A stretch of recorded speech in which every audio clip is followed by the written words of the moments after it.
berakhir. Mantan Presiden Boris Yeltsin telah memimpin Kremlin selama periode paling suram dan salah satunya adalah perang di wilayah selatan Chechnya. Diteruskan oleh Putin dengan segera bersiap untuk menyatukan kembali Rusia. Beliau melancarkan perang kedua di Chechnya yang pada akhirnya berhasil menghentikan tren pemisahan diri. Militan Islam telah beralih ke strategi gerilya dan hal itu merenggut puluhan nyawa setiap tahun. Kebangkitan Rusia telah diselingi oleh dua kemenangan Georgia dan semenanjung Crimea. Putin berharap Uni Eurasia yang didominasi Moskow akan berfungsi sebagai alternatif kepada Uni Eropa.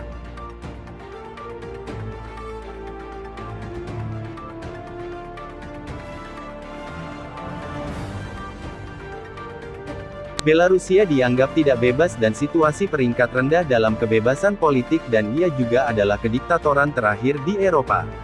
Presiden Alexander Lukashenko telah memerintah selama 20 tahun dan secara luas dianggap telah mencurangi pemilihan umum.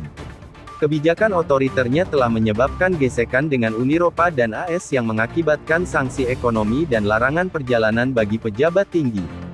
Meskipun ada hambatan berkala termasuk beberapa pemotongan pasokan gas alam yang diberlakukan oleh Moskow karena utang yang belum dibayar tetapi Belarus terus berhubungan dekat dengan Rusia, malah Belarus turut menandatangani serangkaian perjanjian untuk memungkinkan kerjasama yang lebih besar.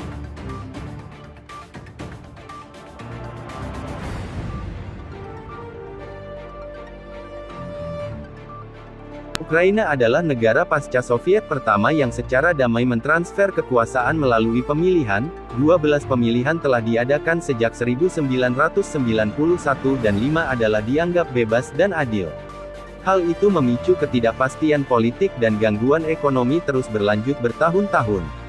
Pada tahun 2009, Rusia memutuskan pasokan gas ke Ukraina di tengah perselisihan mengenai pembayaran utang Kiev. Perselisihan tersebut mengganggu pengiriman gas ke banyak negara Uni Eropa dan kasus itu bertambah sulit karena sengketa atas properti-properti milik Soviet sebelumnya. Setelah mendapatkan kembali kemerdekaannya, hubungan antara Ukraina dan NATO secara resmi telah didirikan meskipun Ukraina adalah penerus negara SSR Ukraina dan Uni Soviet.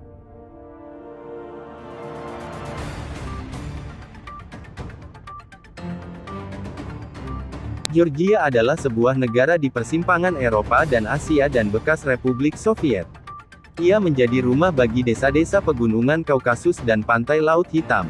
Tahun 1990-an adalah periode ketidakstabilan dan kerusuhan sipil di Georgia ketika pemerintah pasca kemerdekaan pertama digulingkan oleh gerakan separatis. Rusia pernah mengganggu perekonomian Georgia selama 6 tahun dengan melarang impor anggur dan air mineral. Georgia telah mengadakan 13 pemilihan sejak 1991 dan hanya 4 yang dianggap bebas dan adil.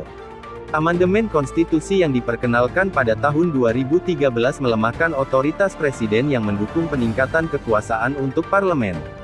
Tidak seperti Ukraina, Georgia menyelesaikan negosiasi pada Perjanjian Asosiasi Uni Eropa awal pada 2013, menempatkan negara itu pada jalur yang lebih kuat menuju keanggotaan penuh.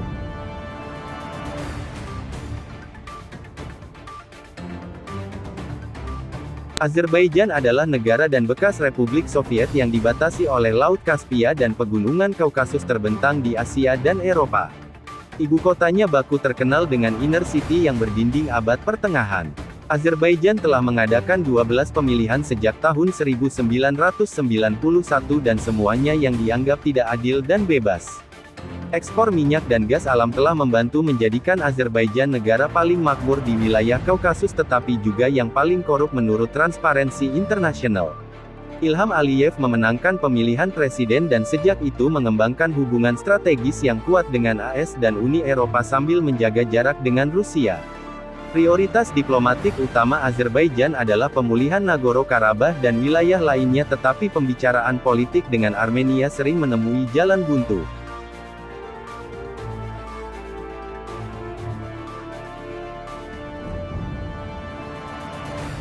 Secara resmi Republik Lituania adalah sebuah negara di kawasan Baltik Eropa, dan merupakan salah satu dari 3 negara Baltik yang terletak di Laut Timur Baltik. Setelah memperoleh kemerdekaan, Lituania melihat ke barat dan bergabung dengan Uni Eropa dan NATO pada tahun 2004. Semua dari 11 pemilu Lituania sejak tahun 1991 dianggap bebas dan adil. Dalia Grybauskaitė yang dijuluki Iron Lady telah menjadi presiden wanita pertama Lituania pada tahun 2009. Beliau terkenal karena tekad wanita besi dan di bawah pengawasannya maka Lituania bangkit dari depresi parah yang disebabkan oleh krisis keuangan 2008. Mereka telah berusaha untuk masuk ke zona euro untuk kriteria pada tahun 2015. Sementara hubungan diplomatik dengan Rusia masih ditandai dengan dendam tetapi Lituania sejauh ini memiliki volume perdagangan tertinggi dengan Moskow berbanding dari 3 negara Baltik.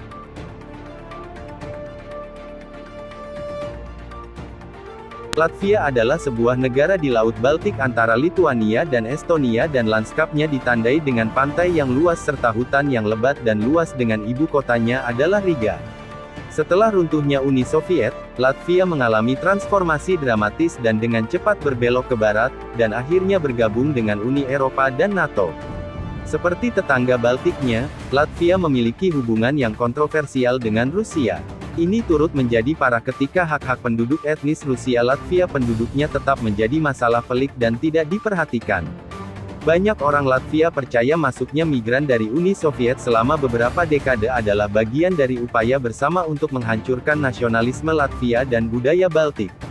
Kebijakan pemerintah baru-baru ini yang mempromosikan penggunaan bahasa Latvia daripada bahasa Rusia telah menjadi sumber ketegangan antar etnis.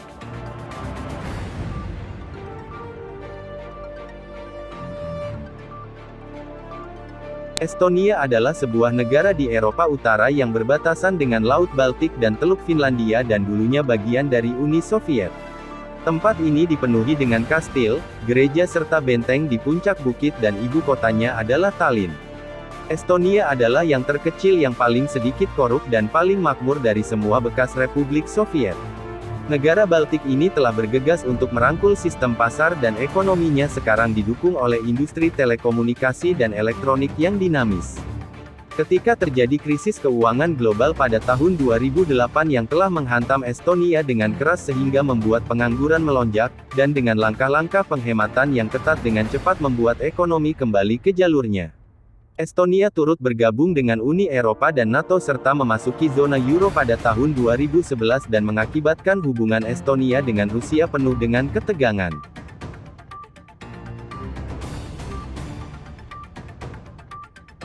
Moldova adalah negara Eropa Timur dan bekas Republik Soviet yang memiliki medan yang bervariasi termasuk hutan, bukit berbatu dan kebun anggur.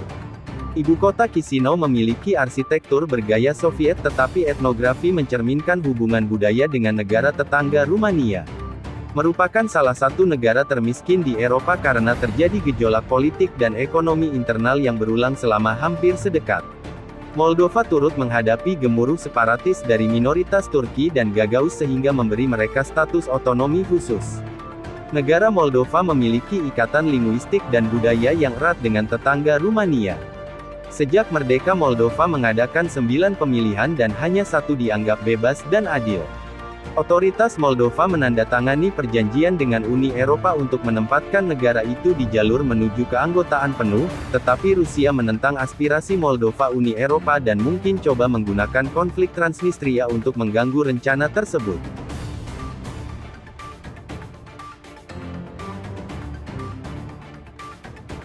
Kazakhstan adalah sebuah negara Asia Tengah dan bekas Republik Soviet yang terbentang dari Laut Kaspia di barat hingga pegunungan Altai di perbatasan timur dengan Cina dan Rusia. Merupakan negara Asia Tengah paling makmur dan terbesar keempat di wilayah pasca Soviet dengan kota metropolis terbesarnya adalah Almaty. Meskipun negara ini mempunyai minoritas Rusia tetapi hubungan masih kuat dengan Rusia selain Cina dan Amerika Serikat. Presiden Nursultan Nazarbayev telah memimpin Kazakhstan sejak kemerdekaan dan beliau dikenal sebagai bapak bangsa dan kebal dari tuntutan. Nazarbayev mengizinkan tingkat aktivitas politik yang relatif tinggi sampai munculnya gerakan reformasi yang didukung oleh beberapa pebisnis kaya. Kazakhstan memiliki cadangan minyak terbesar kedua di antara bekas Republik Soviet setelah Rusia. Kazakhstan telah menjadi anggota kemitraan NATO selama 20 tahun untuk kerja sama dalam kemitraan perdamaian.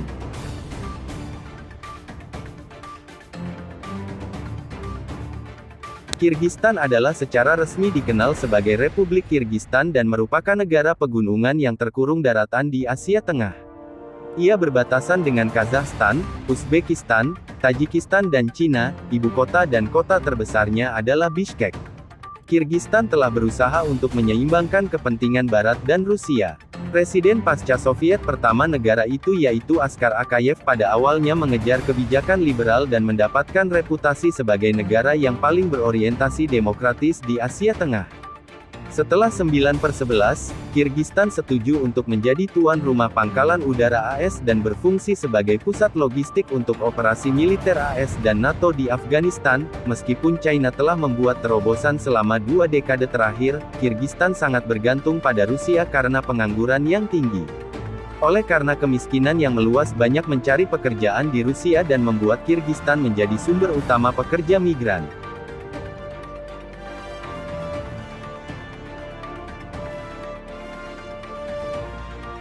Uzbekistan adalah negara Asia Tengah dan bekas Republik Soviet dan terkenal dengan jalur sutra, yaitu rute perdagangan kuno antara Cina dan Mediterania di mana terletaknya sebuah kota besar Samarkand. Uzbekistan terkenal dengan cadangan gas dan ladang kapasnya, dan adalah negara bagian terpadat di Asia Tengah yang berusaha untuk menegaskan dirinya sebagai kekuatan regional. Islam Karimov adalah seorang bos partai komunis selama era Soviet dan telah memimpin Uzbekistan sejak kemerdekaan pada tahun 1991. Pada awalnya Uzbekistan memiliki sistem politik yang kompetitif, tetapi pada tahun 1995 Karimov telah menghilangkan semua oposisi. Kepentingan strategis Uzbekistan bagi NATO setelah 9/11 membuat AS dan Uni Eropa merasa tidak nyaman untuk mengutuk pelanggaran hak asasi manusia. Ambisi ini sering menimbulkan gesekan dengan tetangganya, terutama Tajikistan.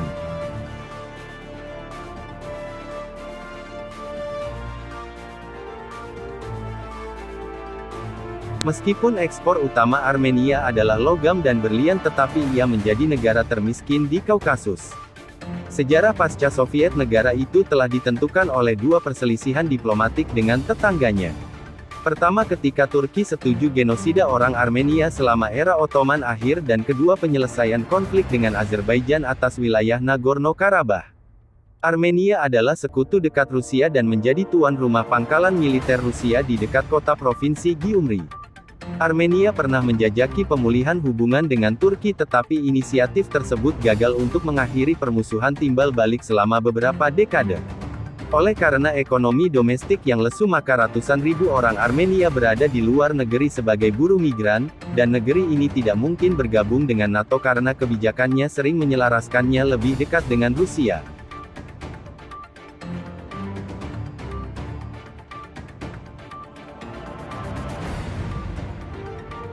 Tajikistan adalah sebuah negara di Asia Tengah yang dikelilingi oleh Afghanistan, Cina, Kirgistan, dan Uzbekistan.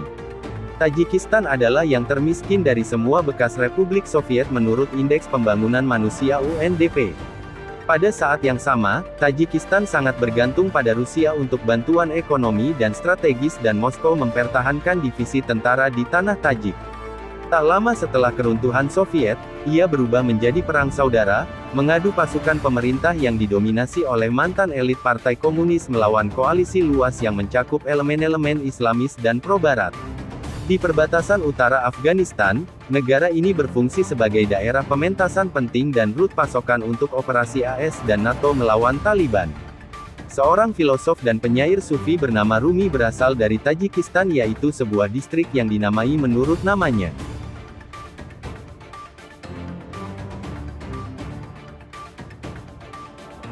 Turkmenistan adalah sebuah negara di Asia Tengah yang berbatasan dengan Laut Kaspia dan sebagian besar ditutupi oleh Gurun Karakum. Terkenal dengan reruntuhan arkeologi dan perhentian utama di sepanjang rute perdagangan kuno jalur sutra. Ashgabat, ibu kotanya, dibangun kembali dengan gaya Soviet pada pertengahan abad ke-20 dan dipenuhi dengan monumen-monumen agung untuk menghormati mantan Presiden Saparmurat Niyazov. Turkmenistan adalah salah satu negara paling korup dan represif di dunia dan memiliki cadangan terbukti terbesar keempat gas alam di dunia. Setelah kemerdekaan, Presiden Saparmurat Niyazov membangun kultus kepribadian, mengadopsi gelar Turkmenbashi. Ekspor gas telah memungkinkan pemerintah untuk mempertahankan cengkeraman kekuasaannya yang ketat di mana mitra ekspor gas utama adalah Rusia dan Cina.